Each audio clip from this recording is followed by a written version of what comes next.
Welcome back. What is this, MMA calculator? I think it did Attic MMA. Oh, MMA Attic. Get in our attic. Welcome back. We're here with the recap for UFC 302. Not an exciting fight card this weekend, which unfortunately is right in line with how the model did this week. We take our lumps here in the attic. We don't brush past a down week. This is how betting goes sometimes. With that said, let's jump into it. Starting off with the early prelims, you can see the model is not off to a strong start, picking only one of three winners. First, we have Raposo versus the dirty cheater, Andre Lima. John Jones has nothing to fear as the new gloves are doing nothing to mitigate eye pokes. I could complain all day about Lima in this fight, but I think I can sum it up simply with this. Raposo should have bit him also. Next up, we have Jocelyn Edwards versus Island Perez. Top Control was not a part of either one of these gals' training camp, but hip escapes certainly were. There were more position changes than your favorite hub video. Perez could have had the finish after a nice spinning back fist, but for some reason, she allowed Edwards to recover and stand back up. Coming up on Gall versus Hafez, Gall got absolutely destroyed on the feet early in the fight. Hafez should have had an even easier victory spending that much of the fight in a striking battle, but Gall was able to tough it out and have a very good third round. Rogan was very excited to see Gall have even a semblance of success on the feet. Luckily, the model was able to turn it around on the prelims, going 3 out of 4 fights. We were not as lucky, going 50-50 on our prelim wagers. Jake Matthews versus Phil Rowe. Matthews was firmly in control for most of the fight. He was able to get inside on Rowe and consistently land combos. At one point, Rowe wanted to take the relationship to the next level, jumped up, and his cup landed in Matthews' outstretched hand. Matthews was not happy about this, and after the break, he immediately charged forward and tried to end Rowe. Selecki versus Dawson was next. Dawson got the takedowns early and often. Selecki did a lot of work from the bottom in the first round, but was ultimately smothered for 3 rounds. Jailton Almeida versus Alexander Romanov. The fight didn't make it to the halfway point of the first round, and only 3 total strikes were thrown. It was essentially Jones versus Gone 2.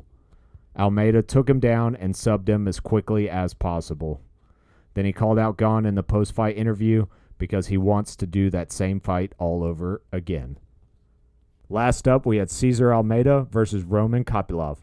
Kopylov showed that he does have some wrestling when he needs it, at least against kickboxers.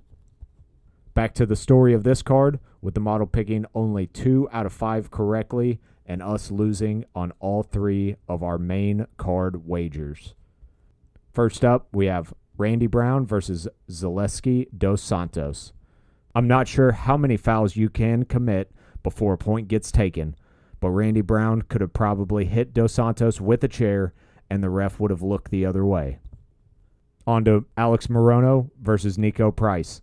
As many times as Rogan told us that Morono was fast, it still looked like the whole fight took place in slow motion.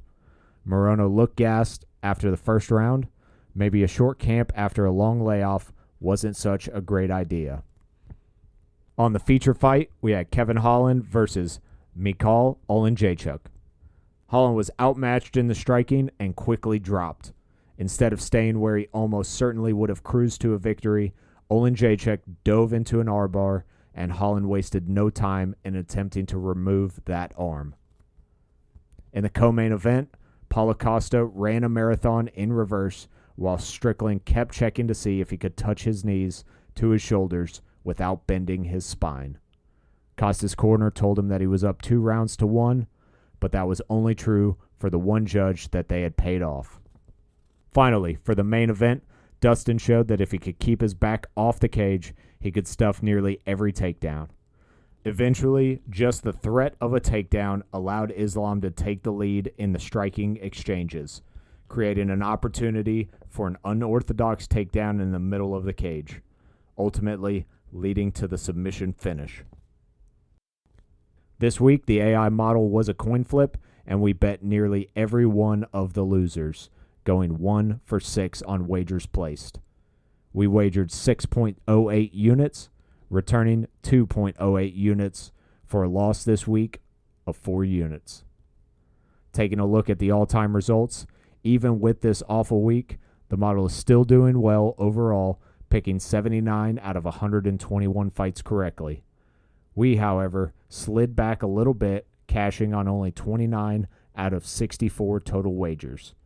We've risked 70.74 units and returned 73.18 units for a total profit of 2.71 units. That's going to be it for UFC 302. Join us later this week for UFC Fight Night Louisville, Cannonier versus Imavov. Don't forget to like and subscribe.